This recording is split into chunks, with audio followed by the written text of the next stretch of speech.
Yeah, thank you. This has been a difficult presentation for me to put together. There are a lot of slides I'm going to be going through. It was difficult because of what our country is going through, and I was trying to relate a lot of photos and things to current day situations.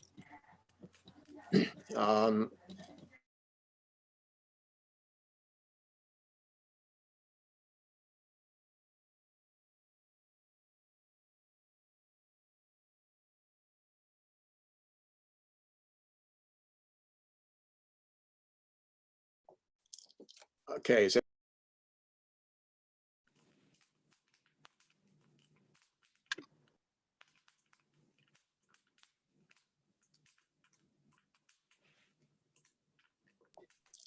okay, is everyone hearing me? Yes. Okay, good. Sorry about that. Anyway, he was born in Keysville, New York, and was always interested in being outdoors, and he had a passion for sketching, and pretty quickly that turned to photography. And I need to get this screen to move.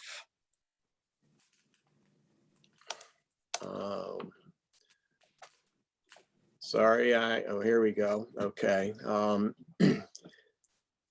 He became a pretty good artist at an early age. Eventually, he joined the Civil War from. There we go. A little more. There's a Union soldier. I didn't know that. Everybody else mute their mics. Yeah, everybody else mute, please. And anyway, yeah, he was a Civil War Union soldier. He had an interesting job. He worked as a cartographer sketching enemy positions, and he also got to sketch camp life. Photography was in its infancy, and sketching was actually better than photography. He mustered out of the Army in less than a year without firing a shot. He went back to Vermont and was hired as an assistant photographer in a local studio there. This is the reception room where folks walked in. Then you went to a place where the photograph gallery, where you chose what you were going to do or how you were going to be photographed, and probably paid for it at that point. And then you went upstairs to the photographic studio interior. I love the head clamps, if you can see those in the background. It was wet plate photography, and it took a long time to take an exposure. This is a typical example of a cabinet card on the left. And on the right, if you look carefully, you can see a ghostly figure in the middle of this one. That is William Henry Jackson. They started taking the shot, and then he quickly stepped out, which allowed for him to look like a ghost. Here we see Jackson sitting under a tree, picnicking with his girlfriend. And the back of the card is interesting because the Styles Gallery did hire him to not only take the photos, but he did the artwork on the back of the cards as well. He was sitting with his girlfriend, Catty Eastman, there, and suddenly they had a silly argument. They split up, and Jackson literally was devastated, shattered. It completely changed his existence. We see him in 1866 here, remembering all the fun times, and then he actually did another sketch of him in old age, pining away for Catty. He drifted down to New York, met up with a couple of other people that were wandering. They decided to go westward in search of gold and silver.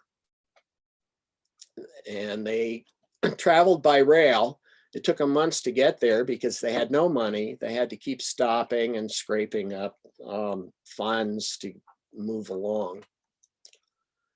Eventually, they got to the western terminus of the railroad and were hired to go west on a wagon train.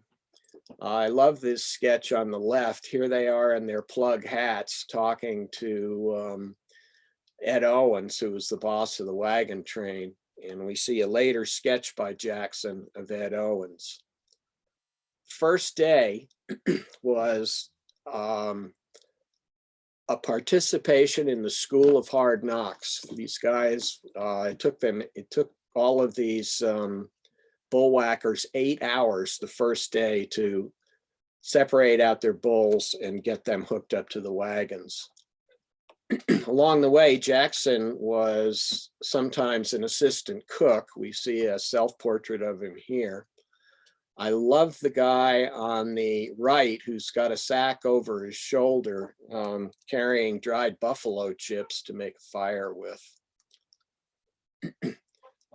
This is an interesting scene of lightning hitting a telegraph pole, and the men huddled against the wagon have a rubber sheet covering the fire that they're cooking on for the evening. They were traveling with dual wagons called Jackson back action wagons. So this was past the time of the prairie schooners. This was all about hauling freight. When he eventually reached Salt Lake City, he looked like this. He described himself as a ragamuffin with a hat that was only recognizable as a head covering when he had it on, 2 pairs of pants so that he wouldn't be indecent, and no soles on the bottom of his shoes. He spent a couple of months in Salt Lake City, staying with a Mormon family there to make enough money to continue. This is the first known sketch of a Native American that Jackson did.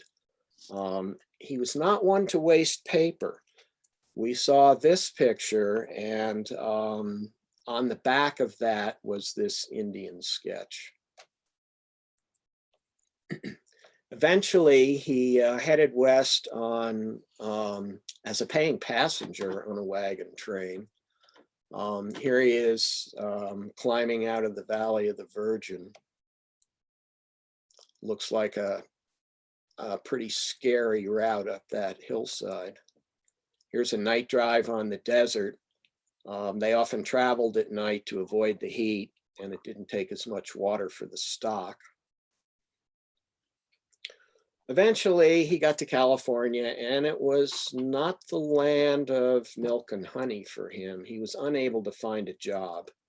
He finally hired on with an outfit that was herding Mustangs to Omaha, Nebraska. He decided he'd had enough of the West and was heading east. The sketch in the upper left-hand corner here was done while on the trail, and then here is in the lower left is a painting he did from that sketch in 1940. He is leading horses across the river here. Took 4 tries. He's basically in his underwear, had to spend the night over there swatting mosquitoes, and everybody else wisely took the ferry boat the next morning. When he got to Omaha, he liked the place, and he, with his father's help, bought out a photographic studio, and his brother came west and they became Jackson Brothers. I love his early images of Native Americans. They're raw. Their faces tell it all. At one point in time while in Omaha, shortly after the rails had joined, he took a trip west. He had missed the joining of the rails because he was getting married. A lot of what was happening on the rails at that point was redoing the tracks. They were put up in such a hurry that they were basically unusable. So a lot of his photos detail things like we see down here in the lower right, where they're actually making the tracks usable. He met Dr. Ferdinand Hayden in a house of ill repute on that particular trip. He and his assistant made good money taking pictures of ladies of the night, and Hayden happened to be entertaining a guest at one of these places. Quite a first meeting, huh?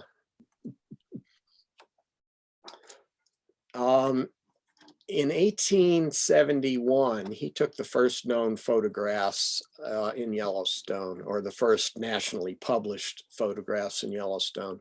This one is of note because Thomas Moran is on the edge of one of the hot pools here. He and Moran became lifelong friends. He also took the first pictures ever of the Grand Tetons from what we consider the backside or the west side.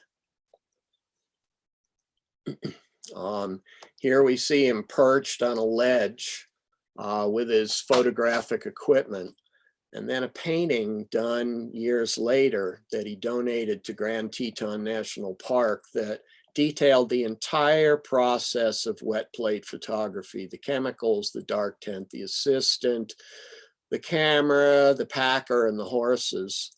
The interesting thing about the packer and the horses is that ledge is about 15 or 20 feet wide, which puts them way off the edge.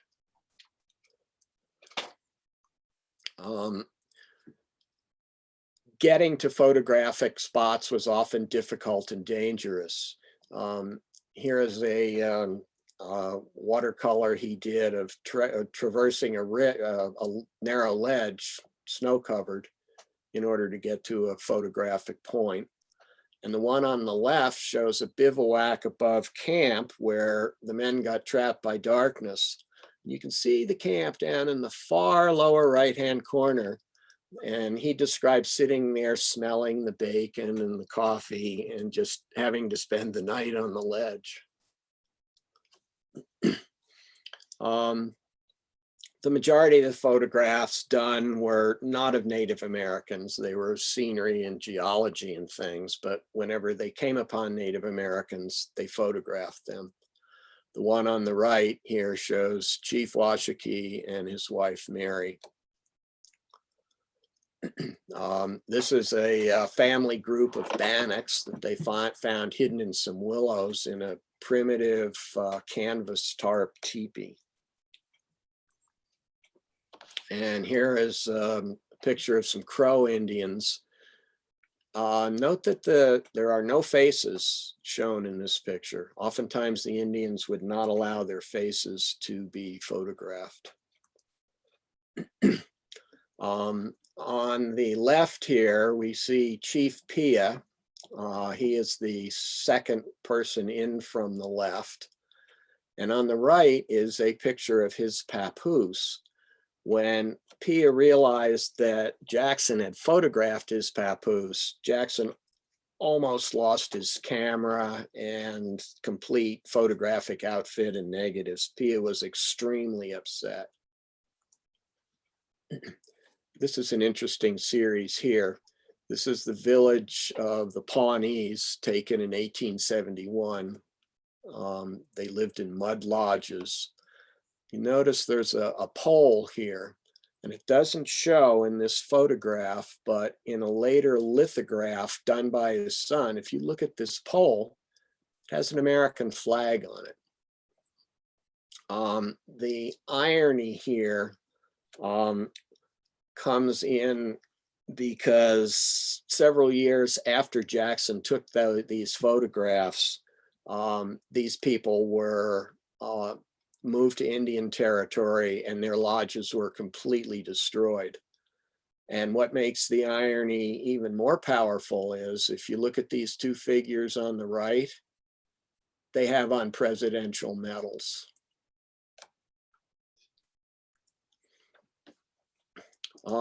Here's an oil self-portrait of carrying one of his small cameras. The cameras had to be the negatives had to be the size of the finished prints. So in 1875, he actually attempted to bring a 20, I believe it was a 20 by 24 inch wet plate camera into the wilderness.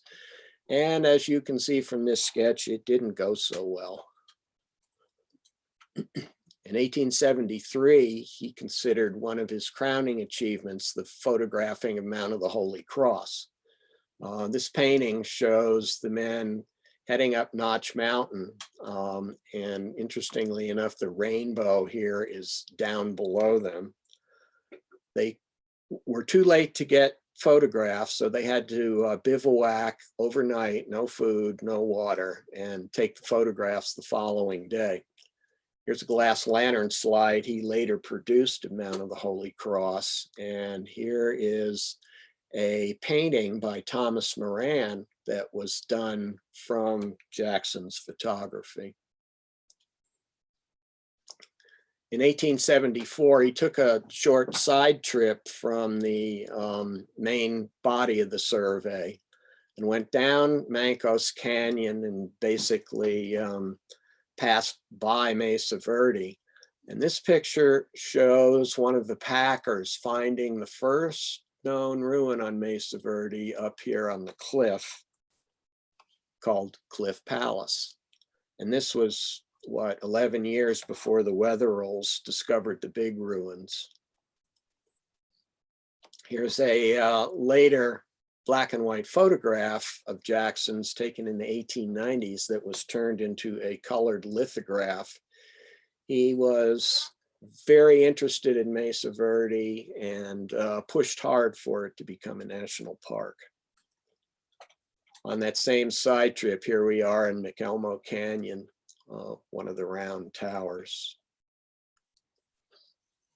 In 1875, he again took a trip apart from the main body of the survey. This one was a bit more ambitious, and this was his photographic crew. Nice cast of characters, huh? And the one here is Jackson. Whoops, let me go back one here. Jackson is right here in the middle. Here's a Hayden survey mount of an interesting structure, prehistoric structure that they found along the way. And because photographs could not appear as photographs in periodicals yet, they had to be converted to lithographs. And here's a lithograph Jackson did for the Geological Survey materials. And what he couldn't photograph, he could sketch. Interesting ruins in Montezuma Canyon along the way. They came to the Chinle Wash at the junction of the San Juan River and took a side trip up the Chinle Wash, eventually to the Hopi Mesas. And here he is discovering what we know today as Poncho House. I believe it's the largest Anasazi ruin in Utah. We see a side shot here of the ruin. You can see the Chinle Wash here below the ruin. Down below this is an interesting ground plan sketch that he did of the ruin, and it includes actually a scale and feet.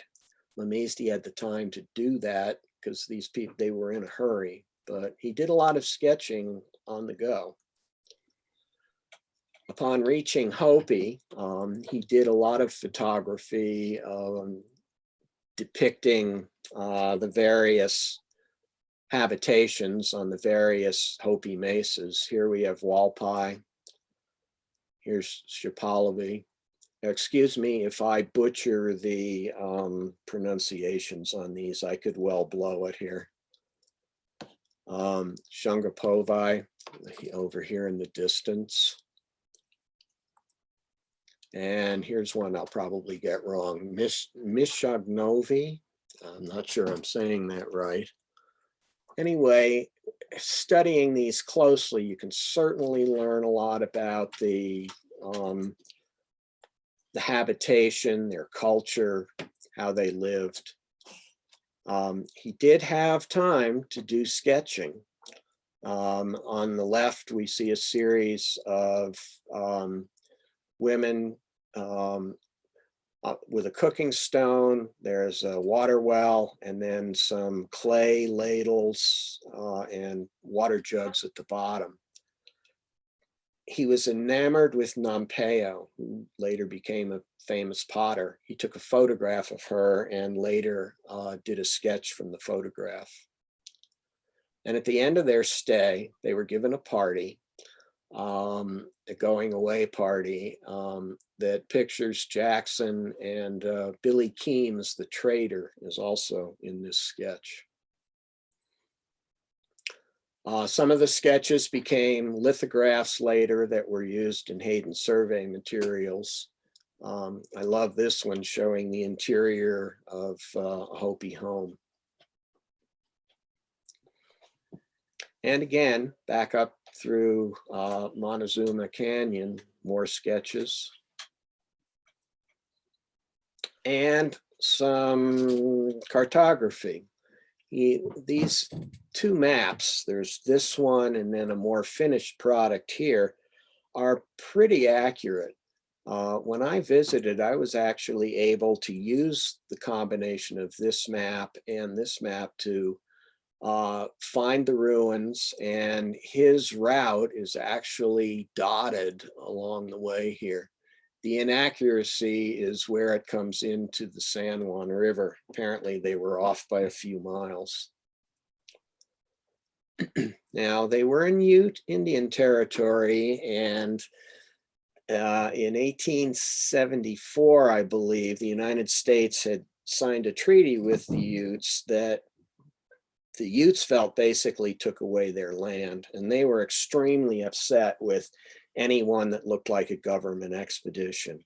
Here, the men are being wildly herded into camp. They were nervous about the Utes, and nervous enough so they attempted to get out of the canyon just by climbing up one of the side walls. Here we see a mule which tumbled 50 feet over a cliff, landed upside down in a young juniper, rolled out, none the worse for wear, and kept going up the trail. He skipped a year with the survey to do the Centennial expedition in 1876, where his anthropological work was featured. And then in 1877, he visited New Mexico. He was, at that point in time, attempting a dry film so that it was lighter and faster and he didn't have to travel with all the chemicals. And it turned out to be a complete disaster photographically, because when he got back to Washington, he lost every single picture. However, he did sketch. We do see a Pueblo woman on the left. I believe she's from Isleta, and a building in Santa Fe that I have yet to identify.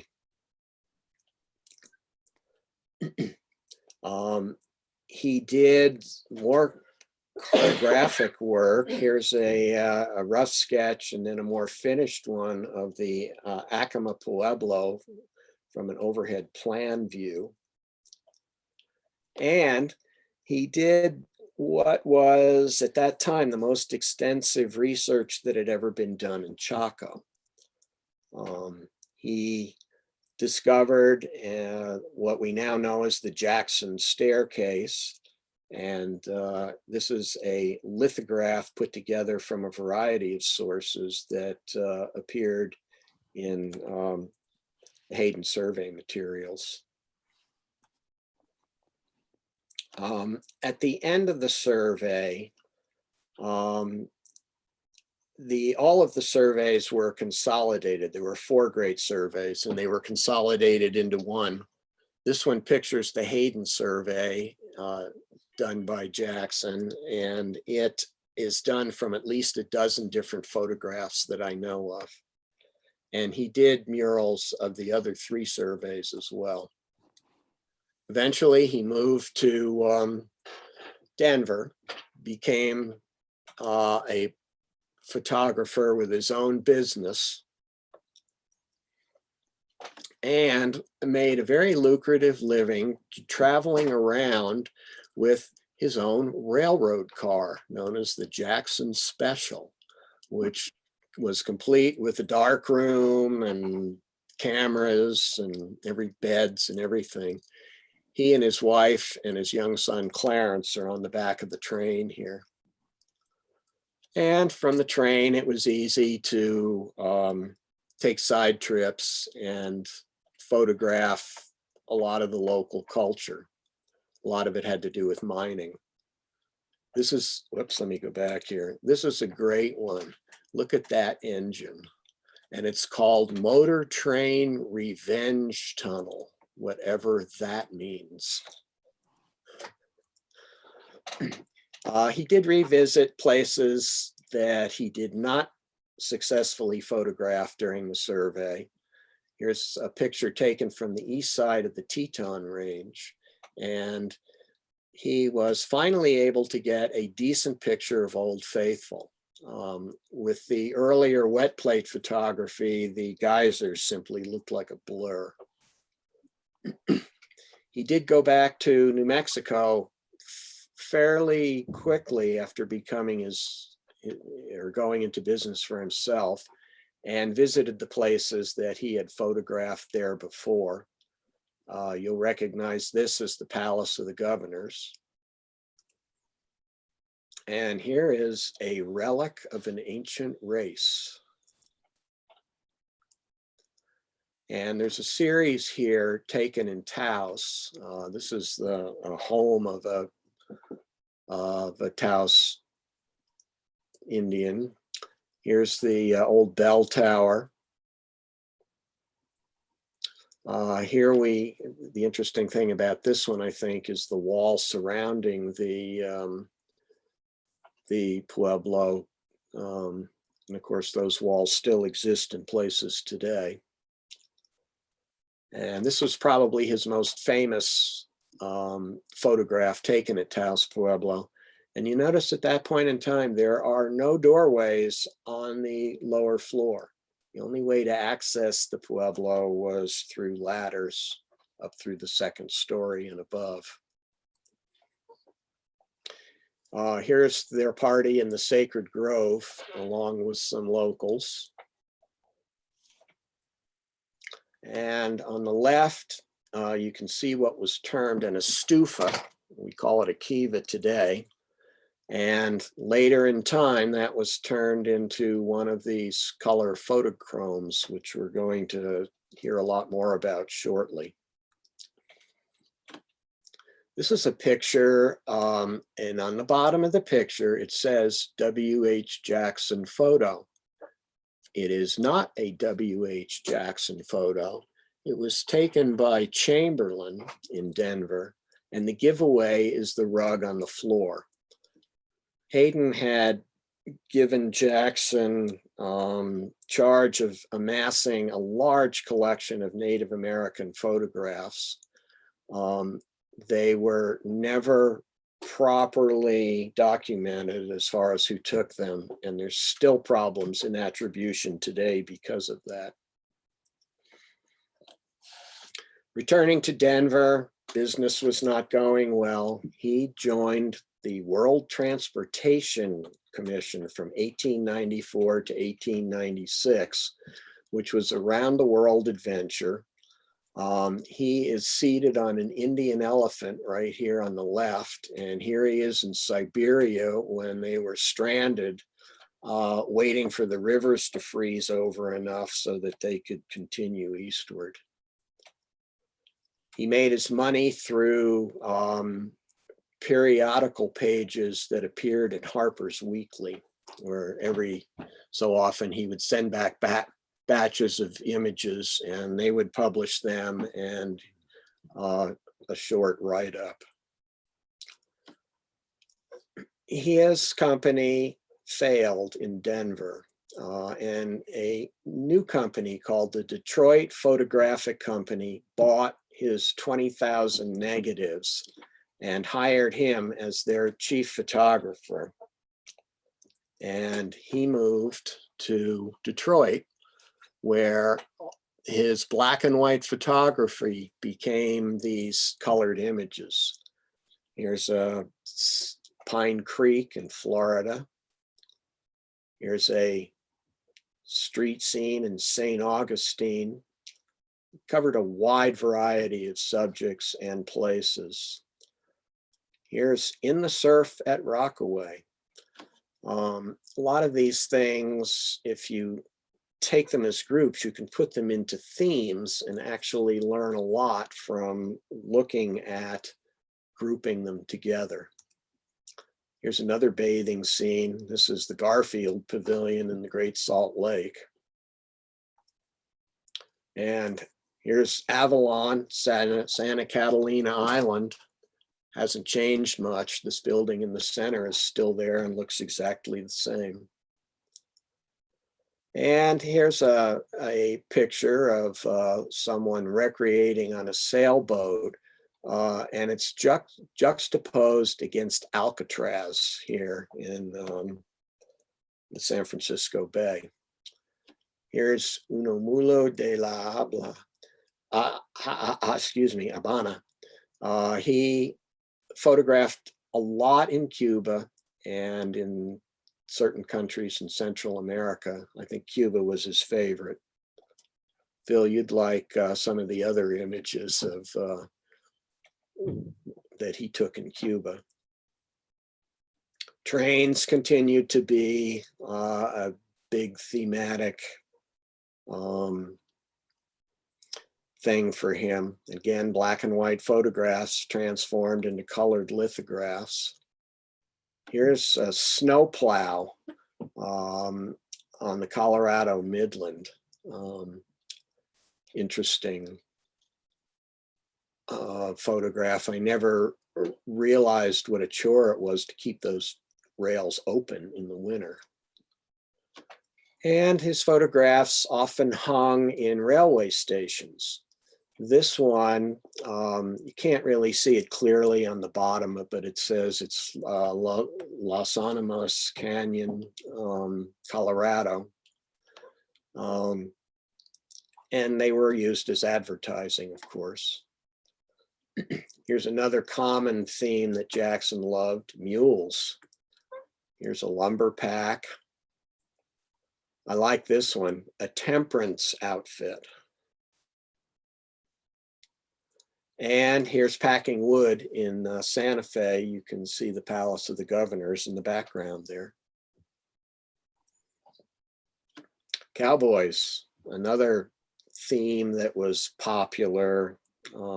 Lots of people enjoyed collecting images of the West, and cowboys was a big one. Here's another one taken in a corral. And then later in life, he continued working on these same themes. Here's a painting done in 1941 along the Chisholm Trail.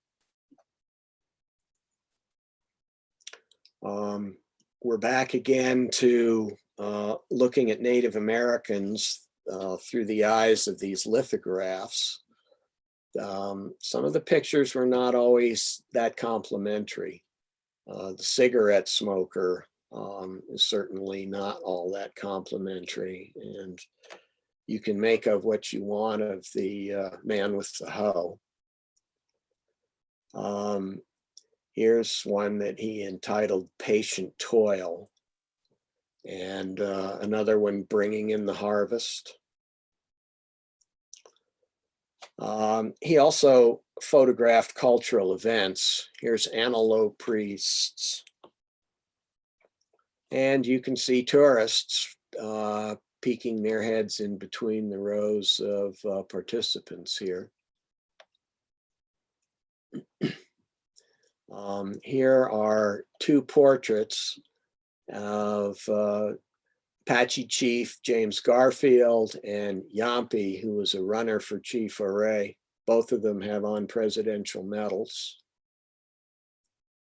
In this photograph, the interest in photographs changed from more natural scenes into more highly posed pictures.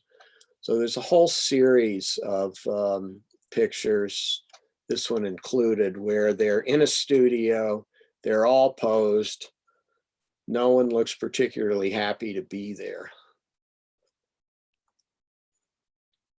And then we had reached a point in history where a lot of what was sold glorified the Native Americans. So here we have a postcard called An Indian Study on the left and Hiawatha's Homecoming on the right. And now we're going to get to some painful ones. Slavery was over, but it was the era of Jim Crow. Here's a postcard of first hoeing cotton. Here are two lithographs. The one on the left is entitled A Native Sugar Mill, and the one on the right is entitled Watermelon Jake.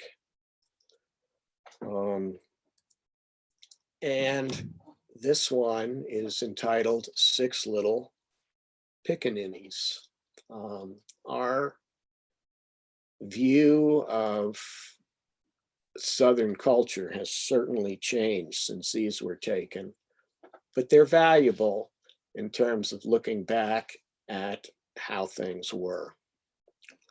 Here's an interesting lithograph. This had nothing to do with Jackson, but it was done by the Detroit Photographic Company.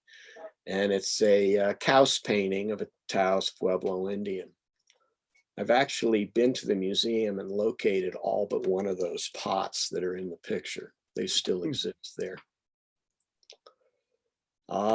He was honored with a postage stamp. I can't read my notes tonight because they're not on the screen. I think it was in 1938, but I could be wrong on that. And this is the post office in Yellowstone, and you can see the stamp on the right. Eventually, the 40,000 negatives that he held, or that the Detroit publishing company held, it morphed into the Detroit Publishing Company from the Detroit Photographic Company, were bought by the Ford Museum.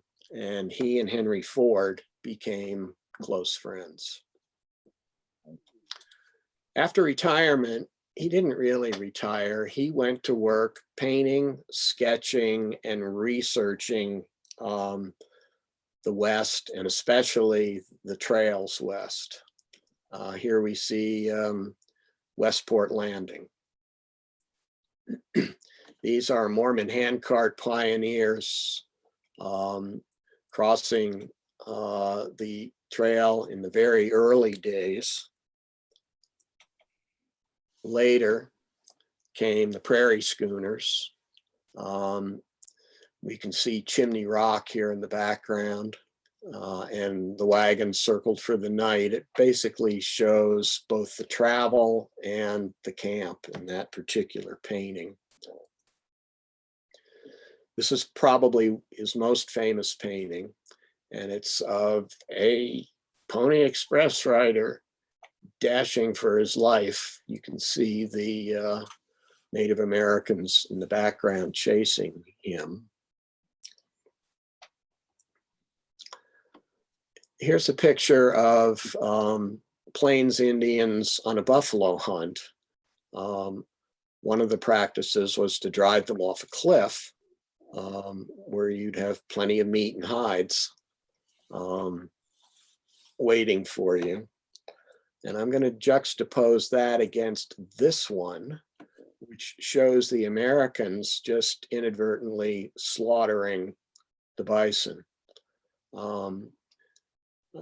We figured out in darker days that the best way to subjugate these migratory Indians was to starve them out by shooting the buffalo. This one's interesting. It shows a sod house with a sod roof. It depicts pioneers having to make it on their own with very little help from the outside world. I guess these sod houses were pretty cold and damp. This is a rough sketch of Sacagawea meeting her tribe. And interestingly enough, well, let me go back. It's on the back of another painting. As I mentioned before, Jackson didn't waste any paper. So here's a sketch of him shooting a bear in Yellowstone in 1878, and it is on the back of a shoe repair note. This depicts the Santa Fe Trail. There was an incident where, and I'm blanking on the date, where some folks from Texas were attempting to take over some territory in New Mexico, and they were met by 1,500 Mexican army officers, captured, taken to Mexico City, ill-treated, and that was the end of that. Look at the quality of this painting that was done in 1941. Here's the same painting done in 1942. In 1941, he was 98 years old. In 1942, he was 99 years old and nearing the end of his life. This is a picture of two Civil War veterans. Jackson is on the left. He fought for the Union Army. He fought with the Union Army. And Major Robert Wilson is on the right. He fought for the Confederate Army. These two are on their way to a meeting in Gettysburg of Civil War veterans, which at that point in time, there weren't many of them left. And I guess to me, it shows that even under the most adverse circumstances and the most horrible situations, we can get to talking to each other and get past the wounds that have occurred. And here he is at his 99th birthday, blowing out the candles. He did not make it to 100. And that's it. I went through these quickly. There was a lot to see, and let's open it up for questions, comments, and so on. Yeah, if you have questions, if there's a lot of them, we can put it in chat, or we can just open up the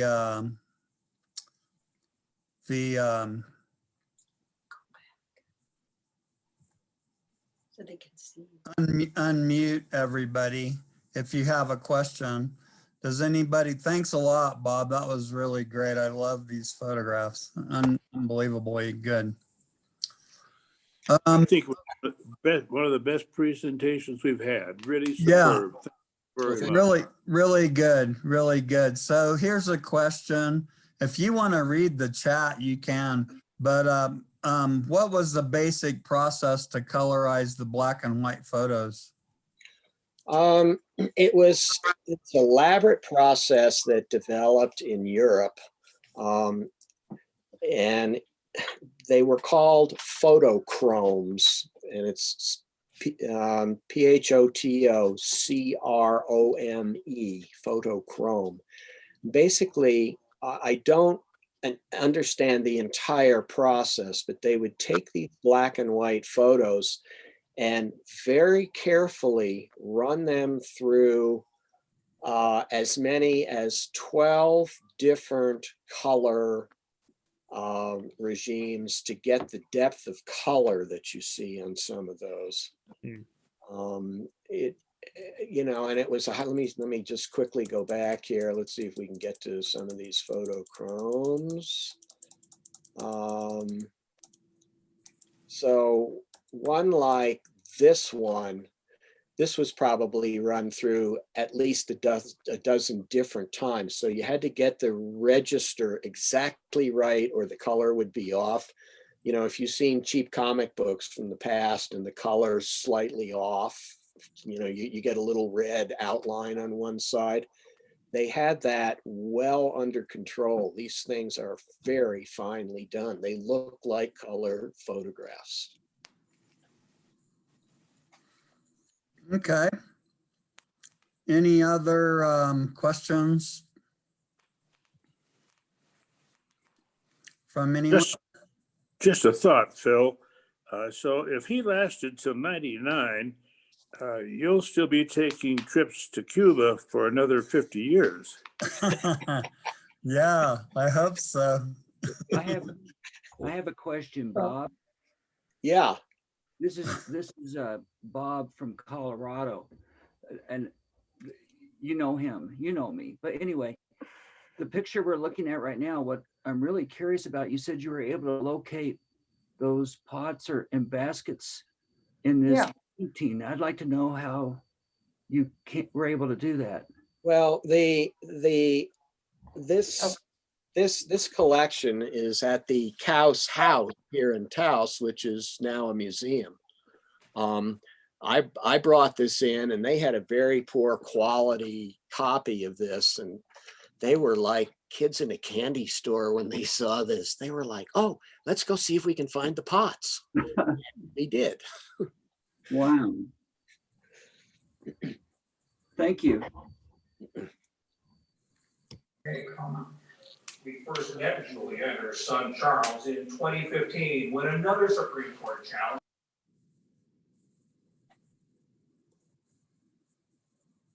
What? Sorry, didn't quite catch that. Was that a question?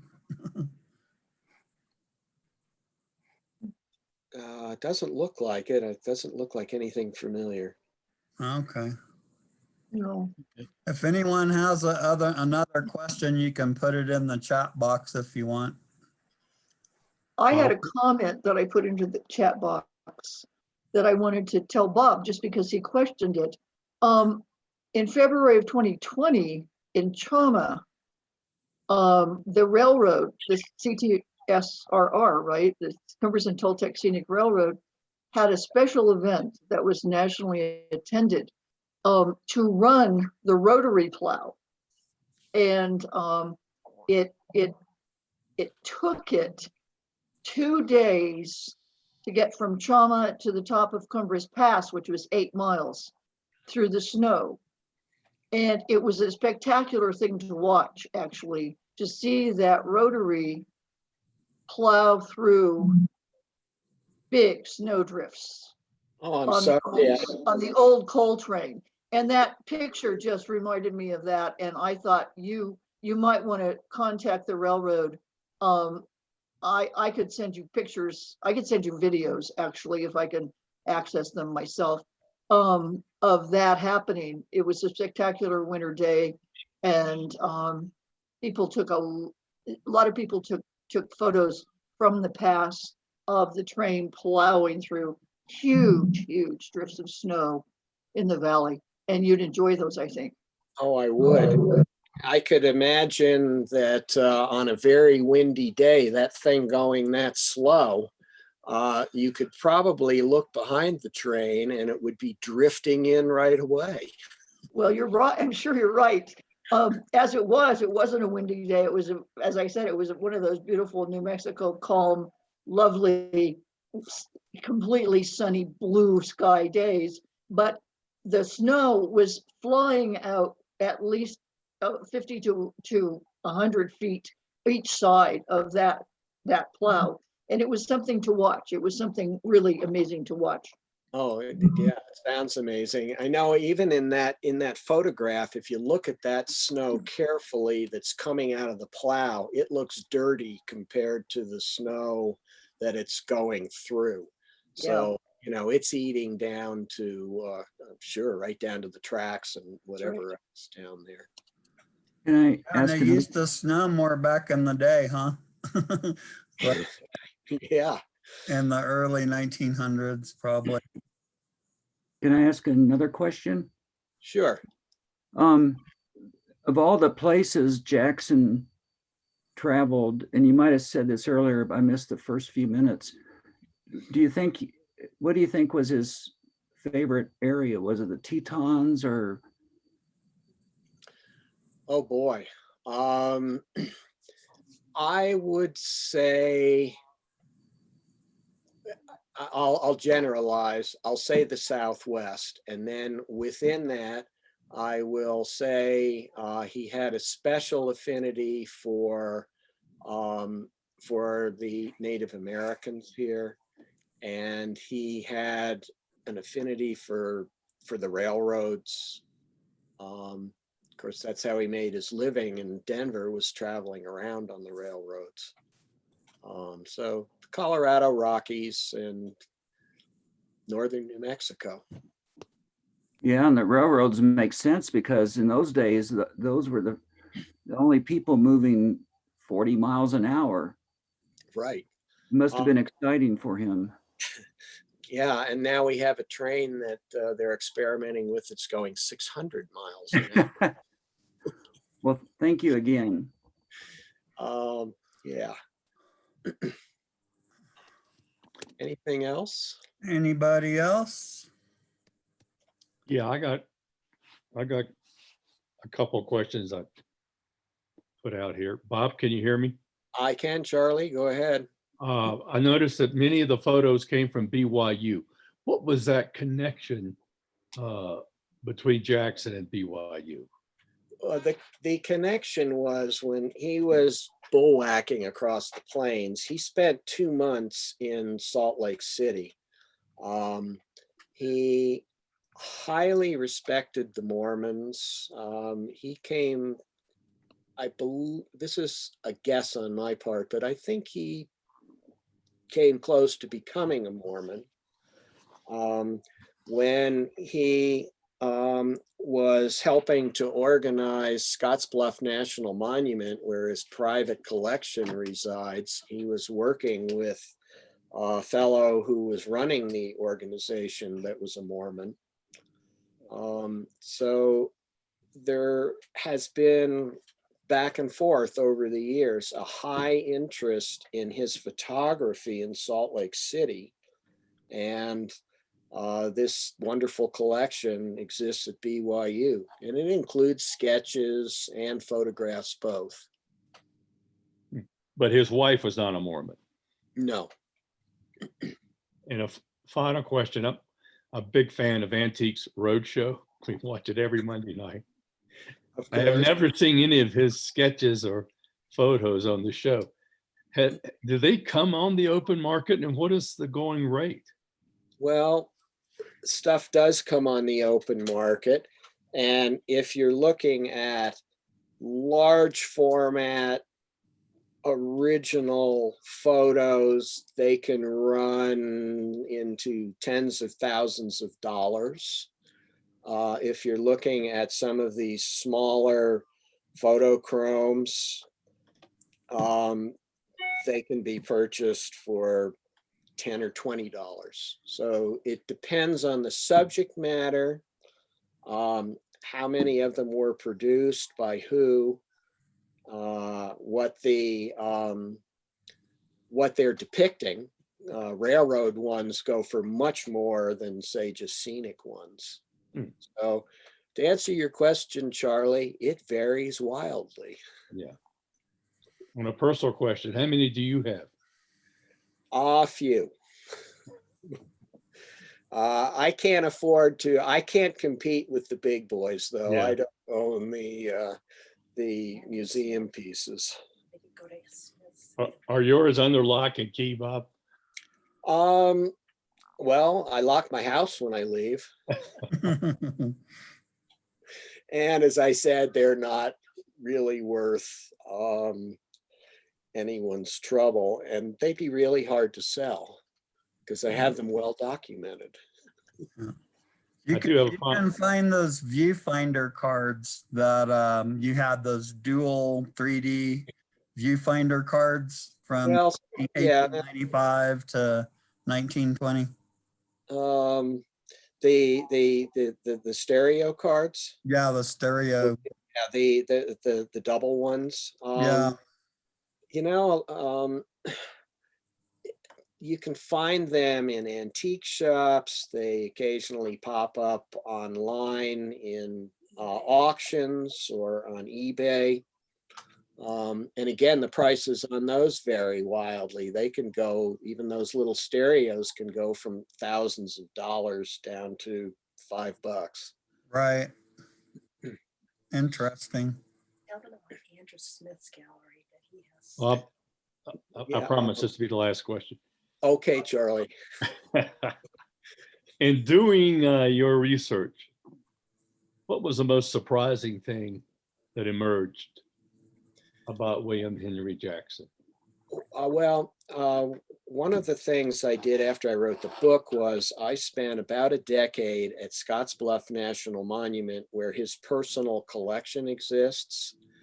And it had been accessioned over different times. You couldn't find stuff. Nobody really knew where it all was.